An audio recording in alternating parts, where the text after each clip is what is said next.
On Larry King Now, famed music producer and Real Housewives of Atlanta star Kandi Burruss. Do you resent being called a housewife? You're so much more. You know, I don't really even care. If somebody calls me a housewife, I mean, a lot of times the main thing they say about our show is that it's called The Housewives, but we don't have any housewives on our show.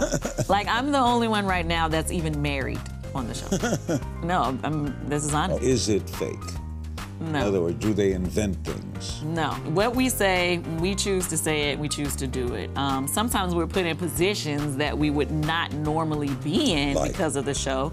Going on a trip with a girl that you know you don't even like, but you know, you're on the show together, so you have to deal with each other. Music is what launched your careers. It's still your #1 passion. Honestly, I feel like because I'm so busy all the time, I don't really have the time to just relax and be creative like I used to. I love writing songs. That's what I love to do. Plus, guilty pleasure. Guilty pleasure. I guess I'll have to say Bedroom Kandi. Oh boy. It's all next on Larry King Now.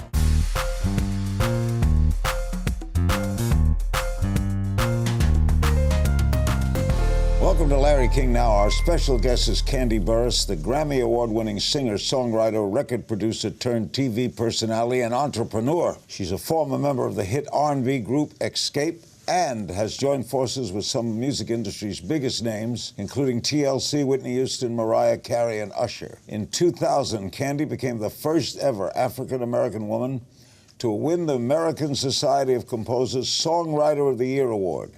While she continues to work in the music industry, pursues a variety of other business ventures, including a restaurant and a clothing line, she also stars in the Real Housewives of Atlanta, and that show is in its 9th season on Bravo.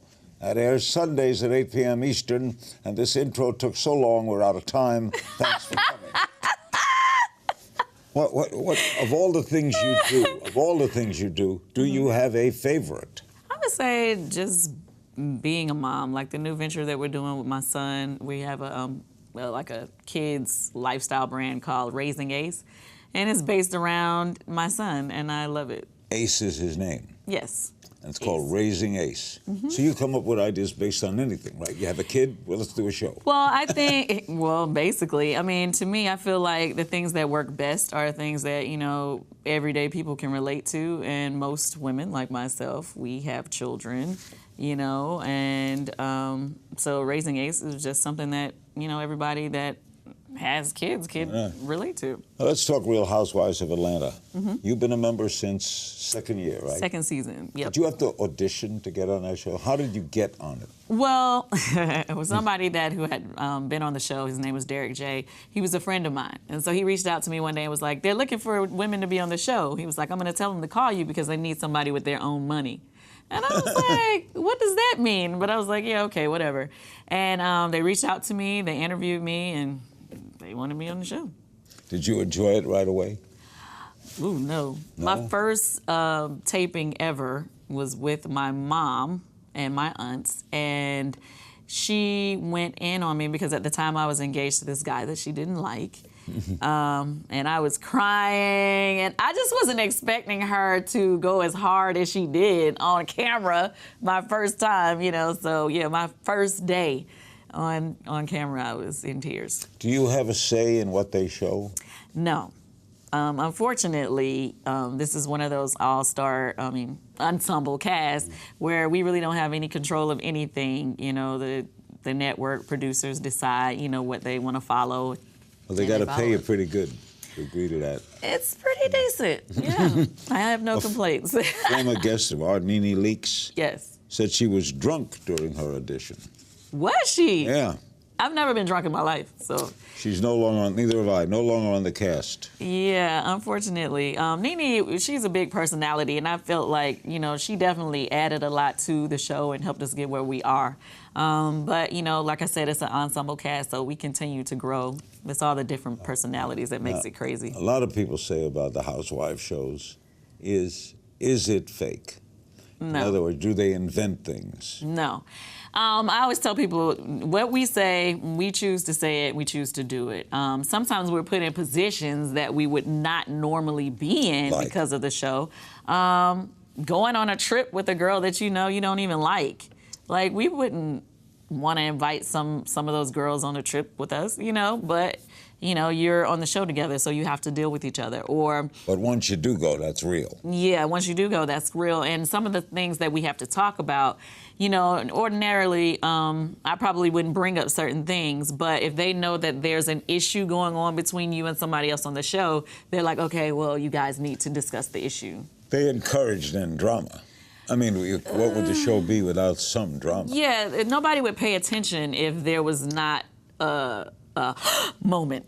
You know, people like the, oh my goodness moments. And so, you know, it's so many people that say, oh, why you guys have so much drama? But then the shows that don't have any drama, a lot of people don't support those shows. So it's just like, yeah, if they know that there are some things that's going on that's like over the top, that's good TV. So of course they're going to follow that. Do you resent being called a housewife? You're so much more. You know, I don't really even care. If somebody calls me a housewife, I mean, a lot of times the main thing they say about our show is that it's called The Housewives, but we don't have any housewives on our show. Like, I'm the only one right now that's even married on the show. No, this is honest. Of all of them, Atlanta's the most successful, isn't it? Yes. Why? I think, well, we're the only ones that have a majority African-American cast, and I think it's kind of different for them to see, you know, African-American women, most of us, you know, well-to-do, and the over-the-top, you know, personalities. It's just a little different, I guess. Are you friends with some? Well, socialize with any? Well, there were times that I did socialize with some of the girls, and we don't socialize anymore. I knew you were all Jewish. Anyway, what's it like working with Andy Cohen? I love Andy. I really do. Is he hands-on? He is, you know, very involved. Like, say, for instance, if something goes crazy, oh, yeah, I'm calling, or some of the other girls, we call him. Like, we really lean on him if we need him to pull for us or vouch for us. But, you know, he's branched off and is doing his own thing, so he's involved, but not like day to day. Anything wild happening in season 9? Oh, yes. There's a lot of wild stuff going on. Anything you can tip us about? Okay, you know, everybody's right now is up in arms about the stuff that, you know, was said between myself and Phaedra Parks. I said some things that I probably should have kept to myself. But at the same time, you know, about some things about, you know, that went on in the past that she shared with me that I shouldn't have said. Do you think you'll ever have a fist fight on that show?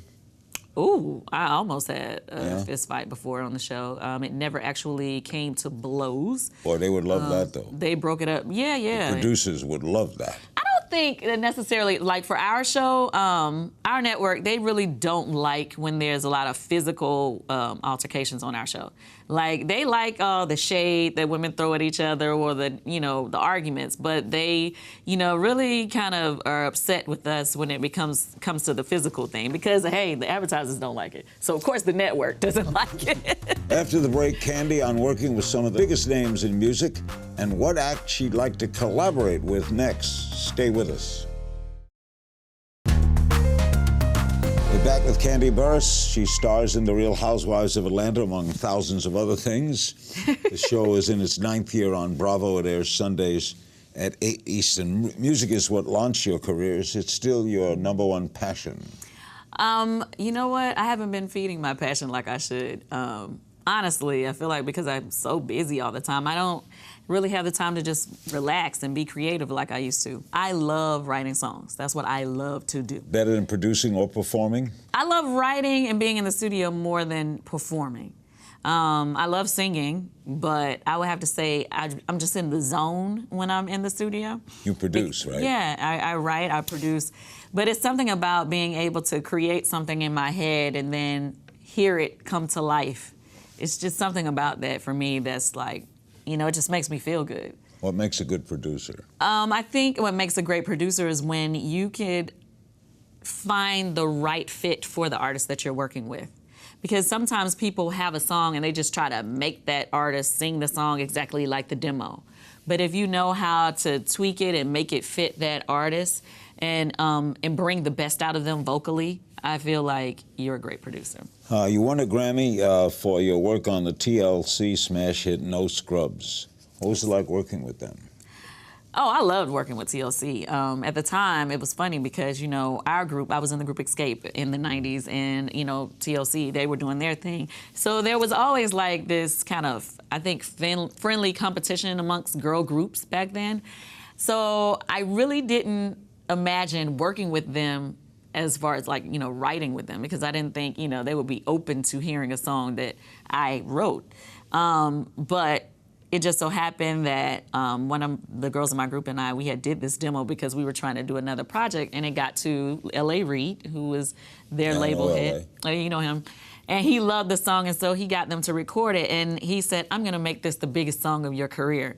And in my mind, I was thinking, like, we got platinum hits. Like, what is he talking about? But he was right. I love TLC for recording that record because it did become one of the biggest songs of my career ever. And I continued to work with them after that. You know, me and some of the girls, we've been able to be friends after that. And, you know, I really loved working with them, and that song did change my life. Were you close with Lisa Lopez? We were not close. I mean, we were cool. Like, whenever we saw each other, we would always, you know, talk, and she was just really, really nice person.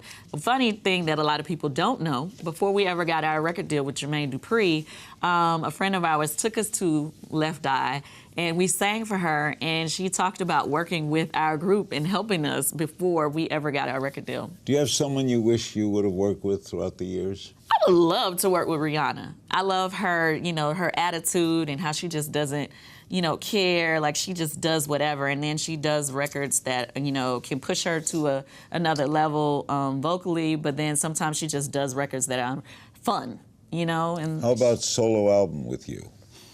I said that I was going to do another project. One, didn't you? Yes, I've done it before. I've done a solo project twice.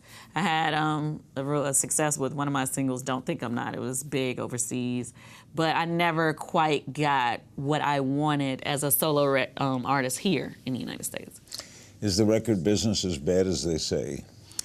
I think now it's harder because record labels aren't taking chance on artists like they used to. You know, before they used to really develop artists. They don't do that anymore. They want you to already have like your whole movement going and damn near have your song already #1 before they even sign you. And so it's weird because before, you know, they would take time to really develop and push an artist. They want you to have like 1 million followers, your song already bubbling on, you know, on the social media and on the radio before they even give some of these artists a chance. Can you make big money from a record, or do you have to tour? Well, nowadays, that's the other side of this coin that, you know, yeah, you can make a lot of money. If you decide to be an independent artist and you invest in yourself, if you do get a song that's bubbling on, you know, just underground and people are buying it, because you could put your own songs up on YouTube without on iTunes, excuse me. What do you get, 99 cents or something? Yeah, so let's say you're out there promoting your own record and people are buying it. That money is coming to you, and you don't have to share it with a record label. So you don't have to sell as many records to really make a good amount of money. And so, you know, it's a catch-22. If you're out there, if you have your own push and you have the means to promote yourself, you can really make a lot of money without even going through a record company. Where do you like to write? I like writing in the car and playing a track and then just coming up with ideas off the top of my head. Do they come all the time? All the time. All the time. Now I record ideas on my phone. I used to keep a little recorder around. I have random, You write music? I can't actually play. I can sing it to someone and tell them what I want them to play, but I can't play myself. That's one thing that I hate that I never learned. But yeah, why don't you take an hour a day and go to school for it? I should. Once I started taking some lessons and then I stopped. I don't know why. When we come back, what are the keys to success as a female entrepreneur? Kandi weighs in next. One of the stars of Real Housewives of Atlanta and a special talent, Kandi Burruss. Your new show on BET and the Centric Network is called Queen Boss. Yes. What is that? Well, Queen Boss is a competition show, and I was a part of a panel of judges that basically they're female entrepreneurs, and they present their ideas, and we kind of, pick between them. Like the Shark Tank? Kinda, but not really. Do you invest in them or no? Well, one person at the end of the season is going to win some money to put towards their business. And so that's how it works. So it's not the same as Shark Tank, but we are giving them a platform to promote their business. Where do you find them? The show found them. Are they all black? Yes, all the female, on the panels, the episodes that I was a part of, I'm not on every single episode. But yeah, they were, no, I take that back. No, they're not. Do black entrepreneurs, female and male, face a higher climb? I definitely think so, and this is the reason why. For me, in my opinion, a lot of us in the African American community, we are first generation wealth. So a lot of us do not have anybody to. You didn't have parents who were millionaires. Yeah, we didn't have anybody to ask advice from. We didn't have anybody to give us loans. A lot of times, some people grow up with bad credit because their parents were putting things on their credit before they were even old enough to get started. So that to me is a major reason why, it's harder to get started, because even, when you start a business, it's a certain level that you can get to where you need a large amount to get to that next level so you can really fulfill your orders. And a lot of people can't even get those type of loans to take it to that level. Does motherhood affect your work, or you include it? I include it. And the reason why I say that is because, obviously it takes a village. So even when I had my baby this year in January, I would just bring him to the office with me, and everybody in the office is playing with him, holding him. I have a little playpen set up in my office, The other thing is, it's like with my calendar, everybody that works with me or for me is connected to the calendar, and my kids' events go on there, their dentist appointments, everything that they have is on the same calendar as, my business meetings or interviews, so that they know not to schedule anything over something that's important for my child. We have a little game we play called If You Only Knew. I just throw some questions at you, right? Uh-oh. Funniest fan encounter. Funniest fan encounter. Oh, okay. I would have to say this is a long time ago. I had, when I was in the group Escape, we had a fan who came to our show. She was dressed exactly like me from one of our videos, and she had Escape tattooed on her forearm. And it was spelled the way our group spelled it, with the X, S-E-A-P-E. So it wasn't spelled like the traditional way you're supposed to spell it. And I was like, okay. Wacko. We love you too. We love you. But I just thought that was a bit much to put it on your forearm. I would say yes. Yeah, that was biggest risk you ever took? Oh, okay. Well, I don't know if this is the biggest risk. I've taken a lot of risks in my life, and I feel like if you're a business owner, that's what you do. But this one particular thing, when I decided to do Bedroom Kandi, which is my adult product line. First of all, everybody was telling me, you're not supposed to do that. That's bad for your image, to have. These are sexy products. Yes, adult products, adult toys, and, now it's all kind of stuff. X-rated. It can be some things, but now we have bath and body products and everything. But it started with the personal massagers. So with that being said, I said I wanted to do it anyway because it's something that I wanted to do. I have my online talk show where we talked about sex, and I felt like it went along with that. And I just said, you know what, I don't care what anybody says or how they feel. This is fun. And I actually did some research. One of the women who are in Europe, she's a billionaire from having her own adult toys and lingerie. And I said, well, if she can do it, I can do it. Did it do well? Oh, it's doing amazing. Bedroom Kandi is a big thing now. We have consultants all across the country, to do parties like how Avon does. Yeah. We have Bedroom Kandi consultants that have parties. It's fun. Musician we'd be most surprised you listen to? Oh, I would probably say a lot of people don't know that I like country music. That's all right. Hey. Yeah, maybe that's what it. I mean, it's not just one person. I do, but I loved Shania Twain growing up. Oh, I love her too. Yeah. Guilty pleasure. Guilty pleasure. I guess I'll have to say Bedroom Kandi. Oh, boy. Superpower you wish you had. Oh, superpowered. Being like super fast where I can get so many things done in one day. Like way more than what I already get done. You don't want to fly or anything. Okay. No, I don't need to fly. Once I fly, what am I going to do? When I get One person from history you'd like to take to lunch. Oh, gosh. From history? Oh, yeah.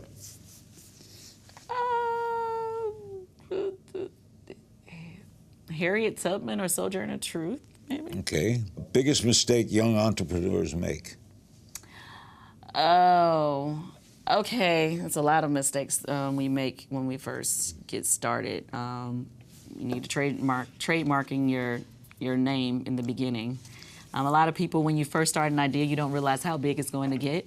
And nowadays, if you put a name out there or before you grab all the social media tags and all that, then somebody else takes it and they try to charge you for it after you've already built it up.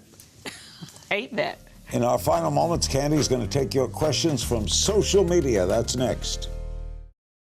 My guest is Kandi Burruss. What a talent. We have some fan questions for you. Swiss Kandi on Twitter. Uh-oh. What fuels and motivates you to be the best in every arena of your life? What drives you? Well, what drives me is that, I feel like I like to set the bar, and I like making history, if that makes sense.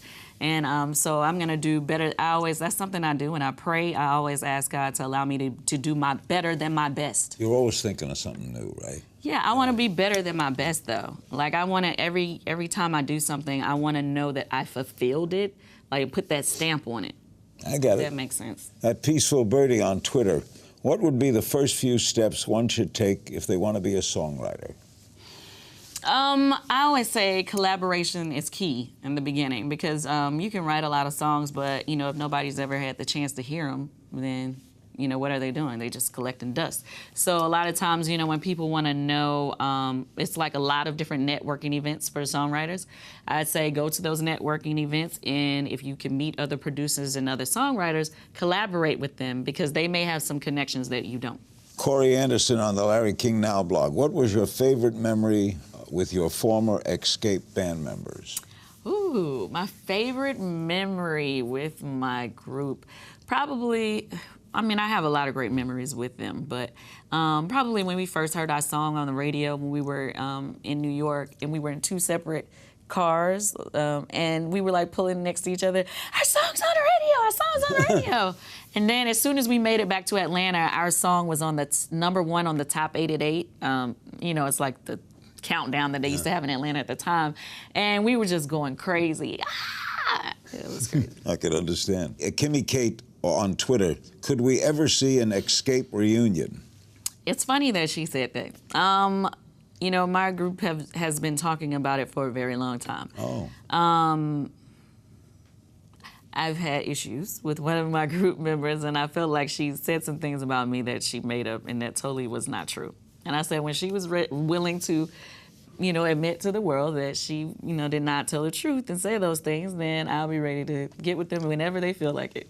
At RHOA posts on Twitter, have you ever met or worked with Nicole Scherzinger? If so, would you ever want to work with her again? Oh, it's funny. Before Nicole was a part of the group Pussycat Dolls, she was in another group that David Foster had, and I wrote a song for them then.